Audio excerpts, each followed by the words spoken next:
شازیہ کی 10 سال پہلے شادی ہوئی تھی۔ شادی بہت دھوم دھام سے کی گئی۔ شادی کے 6 ماہ کے بعد ہی شازیہ ماں باپ کے گھر آ کر بیٹھ گئی۔ وجہ وہی شکایات جو عام طور پر ہر بہو کو اپنی ساس سے ہوتی ہے۔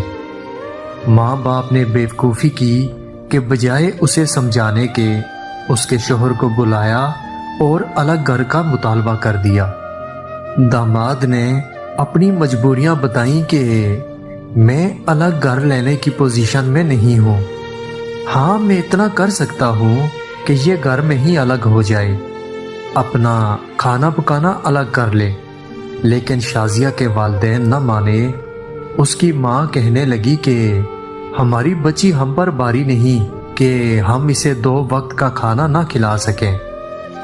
داماد نے بہت کوشش کی لیکن اس کے ماں باپ نے اسے بھیجنے سے انکار کر دیا۔ شازیہ بھی یہ سوچ کر ماں باپ کے گھر بیٹھ گئی کہ جب عقل ٹھکانے آئے گی تو مطالبہ پورا کر کے خود ہی لے جائیں گے۔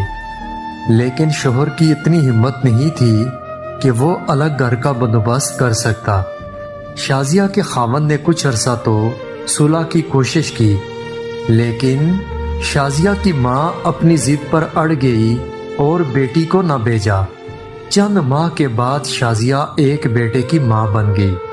خاوند نے اس موقع پر پھر صلح کی کوشش کی، لیکن شازیہ کی ماں بھی ضد کی پکی تھی۔ داماد کو بے عزت کر کے گھر سے نکال دیا کہ جب تک میری بیٹی کے لیے الگ گھر کا بندوبست نہیں کرتے تب تک بیٹی نہیں بھیجوں گی۔ شازیہ یہ بول ہی نہ سکی کہ امی، میں اب جانا چاہتی ہوں۔ اس بات کو اب 10 سال ہو چکے ہیں اور شازیہ اپنے بیٹے سمیت ابھی بھی اپنے ماں باپ کے گھر بیٹھی ہے۔ اس نے کئی بار جانے کا فیصلہ کیا لیکن ماں باپ کی عزت کی وجہ سے چپ رہی۔ شازیہ اب بھائیوں پر بوجھ بن چکی ہے۔ والد انتقال کر چکے ہیں۔ ماں بیمار ہو کر چارپائی پر جا لگی ہے۔ اس کا بیٹا بیچارہ باپ کے ہوتے ہوئے بھی یتیموں والی زندگی گزار رہا ہے۔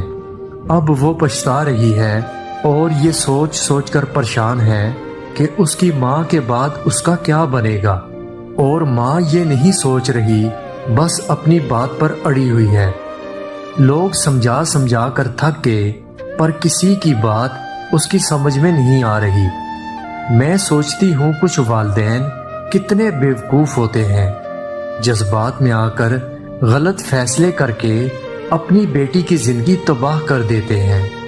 وہ یہ نہیں سوچتے کہ بیٹی کی ضرورت صرف 2 وقت کی روٹی نہیں بلکہ اسے اپنے خاوند کا سہارا چاہیے۔ اس کے بچوں کو اپنے باپ کی ضرورت ہے۔ کاش کہ ماں باپ فیصلہ کرتے وقت جذبات کے بجائے عقل سے کام لیں اور کسی خاندان کو ٹوٹنے سے بچا لیں۔